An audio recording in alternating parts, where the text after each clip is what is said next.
Your jersey's ugly. You need a one in front Wow. of it. You need a one in front of it. Are you okay? Actually, I'm great. Yeah. All my teams won. Well, good. So yeah, I'm Gucci. Is that what makes you great? Is all your teams winning? Winning makes me great. Yes. I'm sorry. Are you Well, I mean, that's the thing. We all like a winner, right? now? Your Detroit Lions. They didn't win, but, you know, I intentionally call them the lie downs. They didn't win. No. I'm shocked. I know, right? I'm shocked. Oh. Listen, bro, they were behind like by 20 points, and then they come back, which typical Lions. They come back in garbage time. And I mean, this is the way they've been forever. And then fall short at the end. I don't understand why They they're just so lie down. bad. I don't get why they're so bad. It's culture. You guys got a new head coach though. But it's the culture of the team president and the owner. The ownership has been the exact same since I started rooting for him.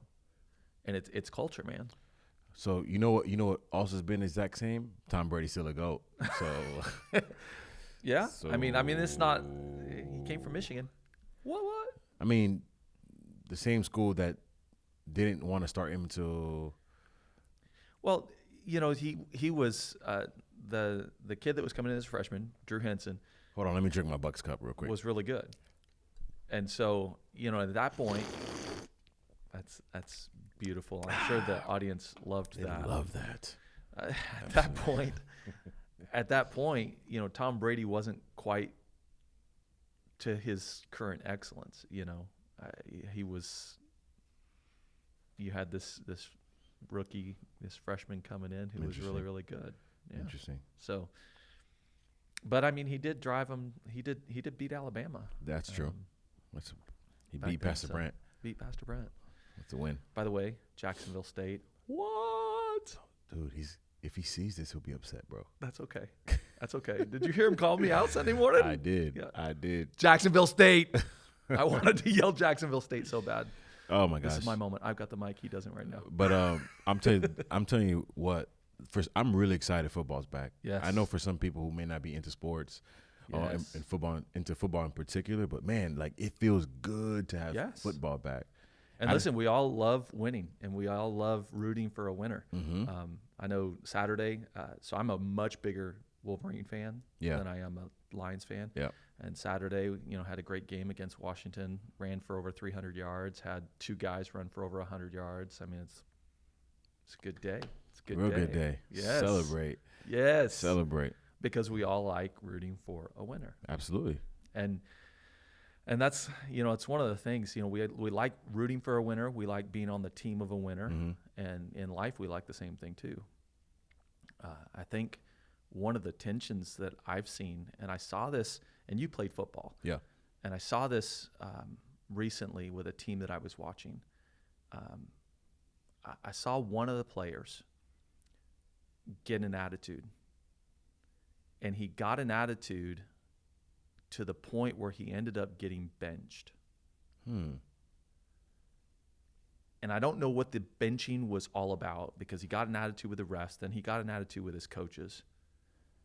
And ultimately, the team lost. And this was like one of their key players. Yeah.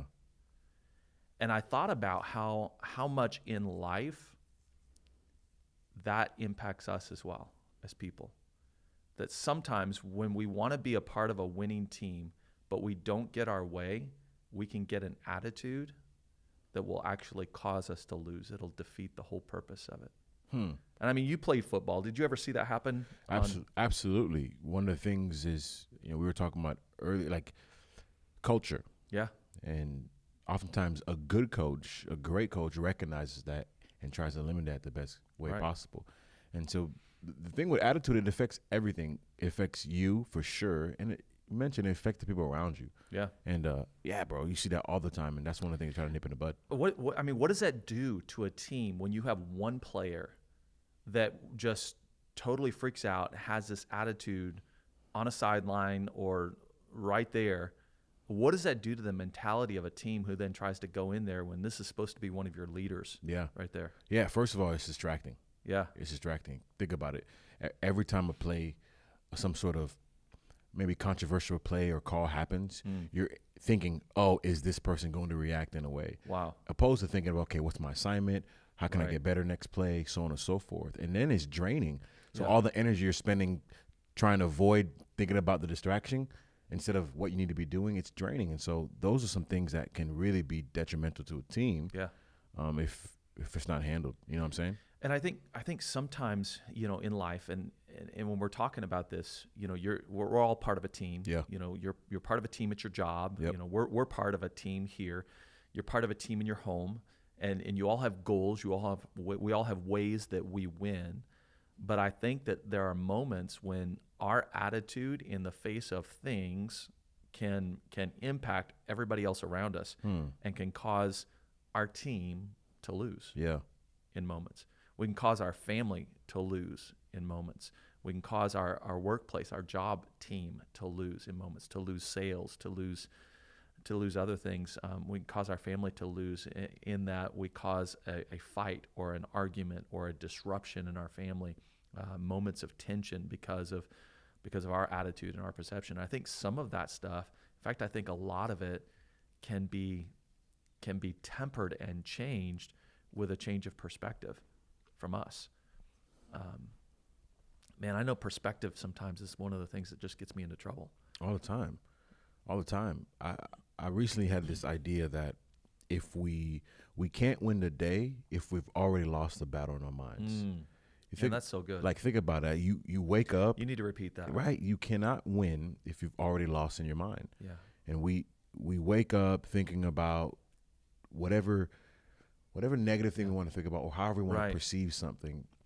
And with that wrong perspective follows wrong actions. Right. And so that's where you start to do things that wrong attitude, all that stuff. And so it's so important, but it's a practice that's easier said than done.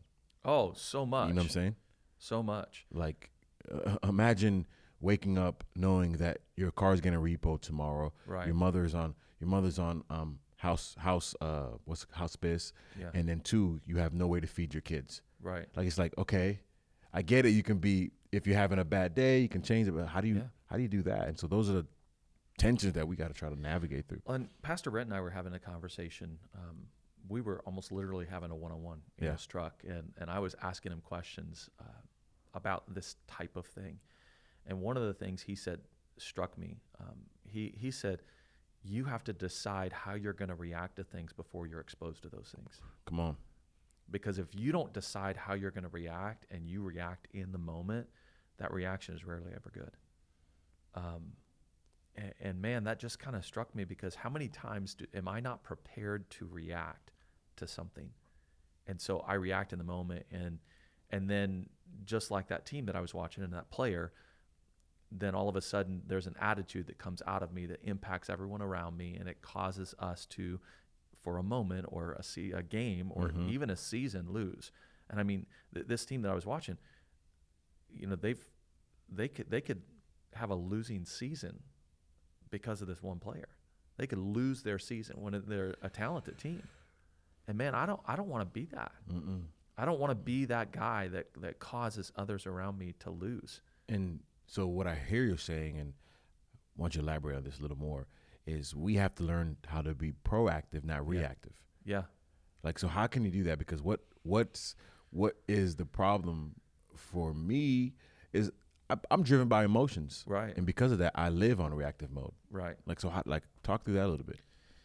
Man, I'm working this out. I'm figuring it out. And no, you're perfect. What are you talking about? You're a pastor. You should have it all together. Whatever, man. Yeah, whatever. Right. And so I think part of it is just having a set standard of behaviors and ways that I'm going to react to things. You know, the tension is to try to, in your head, try to figure out all the possible negative ways things could go wrong. But I don't think that that's the solution. Right. I don't think the solution is to prepare yourself for the negative. I think the solution is to prepare your mind and your body to react in a positive way, no matter what happens around you. But the tension is to go through all the negative things. That's the tension. You think you're going to prepare yourself by pre-exposing yourself to all the bad things that can happen. At least that's how my mind works. Well, if I go through the list of all the bad things that can happen, then I'll be ready for all of them. It never works out. Mm-hmm. I'm never ready for them. I still react poorly. Right. But I think one of the things that I've been trying to school myself in is to train myself in how I'm going to react no matter what. And if I'll train myself in how I'm going to react, well, then that's how I react. Because I can't control everything that's happening around me, but I can control me. Right. And that's a vital piece of advice. But you said something, I don't even think you realized it. Okay. But like as you're talking, I'm like, oh God, this is powerful, because in order to be more proactive in how we perceive the world, right, we have to go back to a certain set of standards. And Yeah. and so what we're standing on is important. So if we know that we want to always, my goal, my standard is to be kind to everybody. Right. So then someone is unkind to me, I can, instead of being driven by Right. emotions, I go back to Right. the standards. And so Right. it's vital. We're in this vein right now in our staff of Yeah. really living out our culture values. And so whenever something comes up, okay, this is the standard. This is how we're going to behave. This is how we're going to behave. Yeah. Instead of, because it doesn't matter how I'm feeling at the moment. It Right. doesn't matter what's going on around me. I know that this is where I'm going to first go, first and foremost. And, some of our viewers, some of those of you who are watching us, you're in a leadership position, whether it be in your home or at your job, and you can actually set that standard for those around Exactly. you. But for all of us, I think we're all leaders of us. And so we can, at the very least, set that standard for us. Okay, so I'm not going to talk bad about people. Boom. I'm not going to do it. I'm not going to gossip. And so it doesn't matter what other people do and say around me. I'm not going to go there. I'm not going to do that. And so that really kind of sets this standard for me and who I am, and it changes the atmosphere around us. We should be change agents of the atmosphere For sure. that we're in, and changing it for a positive, changing it for the right. And we have a lot of, I don't think people realize how much ability they have to change the atmosphere around them. And going back to this team analogy, this metaphor that we're using, watching the team, my favorite team, Michigan, last year had a really bad season, 2-4. And one of the things that it was blamed on was just leadership, a lack of leadership. That there were guys in the locker room who had a leadership voice who were not great leaders, and who were really kind of complaining about things, and they had set a wrong standard. And man, there are a couple of guys who've now aged up and aged into the place where they are leaders, and they're really impacting the team in a very positive way by some of the ways that they're reacting and responding and things that they're doing. And I think that we don't understand the influence that we can have on the atmosphere around us, on our family, on our work team. That you can have influence on that. You can change the atmosphere by how you respond and your determination to stay with your response. You can change the culture of your job from a place that gossips and backbites to a place that uplifts and encourages by your willingness to stand on that and say, I'm not going to gossip. I'm not going to be a part of this. I want to talk nice about this person. Right. I want to talk kind about this person. You can change the atmosphere. You can change where you are. And I think that we as believers, especially, we have to realize that we're those change agents. And the truth is, for every leader out there, again, whatever position you're in, culture is built by design or default. It is. And so what we tolerate becomes a training ground for those who are around. Yes. And so if we're one of those people that tolerate gossip, Yep. the people around us think that's okay, and so they're going to unknowingly be trained in that manner. Yeah. And this is perfect. Like, we see that in our homes, Right. raising kids. Right. If you tolerate this behavior, that's really what's training them for them to Right. see, okay, this is how I need to perceive this kind of action or response. And so we have to be people who set standards. So I think it's important, if we don't have goals, if we Right. don't have values, if we don't have standards, set that for yourself first and foremost, and then set it for for your family. We have, in our context, maybe some of our viewers are not Christians, right? But in our context, our standard is the Bible. Yeah. Well, it's easy. I don't have to take your word for it. I'm going to take his word for it. You know what I'm saying? Well, and built out of that, we have some core values, like this idea that we value people. Exactly. And so how does that get played out? Well, one of the ways that gets played out is we're not going to gossip. Exactly. That's one of the reasons why we're using that today is because it fits with our context and our culture. Is a great example. Absolutely. One of the ways that we play that out is we're gonna have grace for other people. We're gonna give grace because God's grace is for everybody. Everybody. And so we're gonna give grace, and we're gonna make sure that we see the best in others. We don't see the worst. And so, there are ways that each one of us can take the values that we have and we can create standards of behavior around those. And I think that's really kind of what we're talking about. How are you going to act? How are you going to behave? What are you going to do? Because what you do will set the culture around you. How you react, how you behave. And I'll go back to the story about this football team. So I'm not down there on the sidelines. I can't hear what's going on. I don't know exactly what's going on in the context of the team. All I can tell you is what I'm watching from the team. Exactly. And what I'm seeing in the team while this one guy acts the way he's acting is not good. It's a team culture that is divisive right now because you've got this one guy who's behaving in a way that's poor. And you've got a couple of guys on the team who are trying to keep the culture up. So you have this culture battle that's going on within the team that you can see concentric circles building around these different players. And this one guy, there were 3 or 4 players that went and stood around him, and the rest of the team is standing in another place, and this guy's standing off by himself. And man, you can set the culture of the team, and people will begin to see those around you change because of what you do and because of how you behave. Absolutely. And good behavior and good attitude, I think, is just as infectious, just as contagious as bad behavior and bad attitude. But so often we focus on the bad. But I think that if we'll, one of the things that I'm striving to do in my head, because I've experienced this, this a couple of weeks ago, 3 weeks ago or something, where I kind of had just a rough week personally.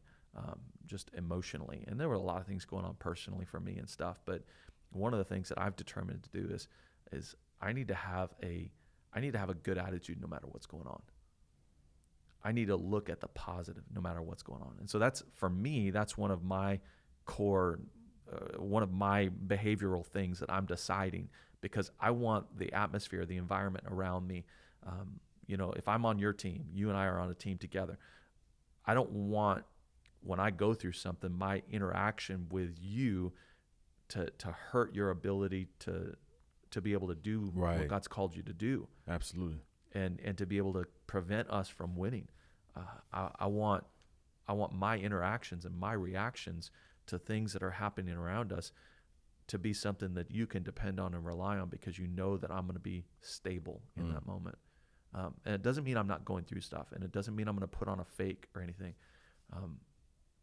It may mean that I sit down with you or somebody else and I have conversation around what's going on and how I'm trying to process and deal with that. And, and I think the other aspect of this is the whole team aspect, because I think that as a part of a team, we can help each other. When we see somebody else on our team going through something, that we can come around them and we can say, hey man, you don't have to react like this. You're better than this. You got this. Let's walk through this together. What's going on? For sure. I know there was a month and a half ago where I sat down in your office to talk with you, and you go, okay, I'm going to do something that you always do to me. How are you doing? Oh, yeah. So 2 things I want to point out. Number 1, I don't sound like that. And how you doing? And 2, gosh, the importance of that. So going back to you don't realize how deep your voice is. It's not that deep. It is deep. That was really deep, right? If I drop it right here. Say, it's not that deep. What's up? What's up, Rise family? How you doing, Rises? Welcome to One-on-One with PK. This is where we talk about things. I like the little lip curl there. I know. That's how you make them cool.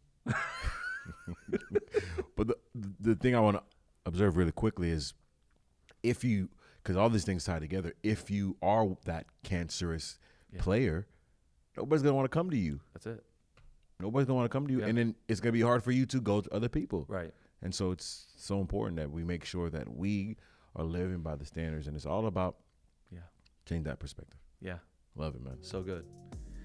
You know, we're living in Tampa Bay. Yes, sir. It means it's time for us to be champions too. Yes, sir. It's time for us to win. Yes, sir. But it requires for us to have the right attitude. Come on. You can't win with the wrong attitude. That's right. Yes, That's right. sir. I mean, something really cool, and just last aside, that I heard that Brady was doing last year right before the Super Bowl. I heard that he was actually texting his players. He would text them plays, little videos, and tell them how they were going to respond when this happened to them.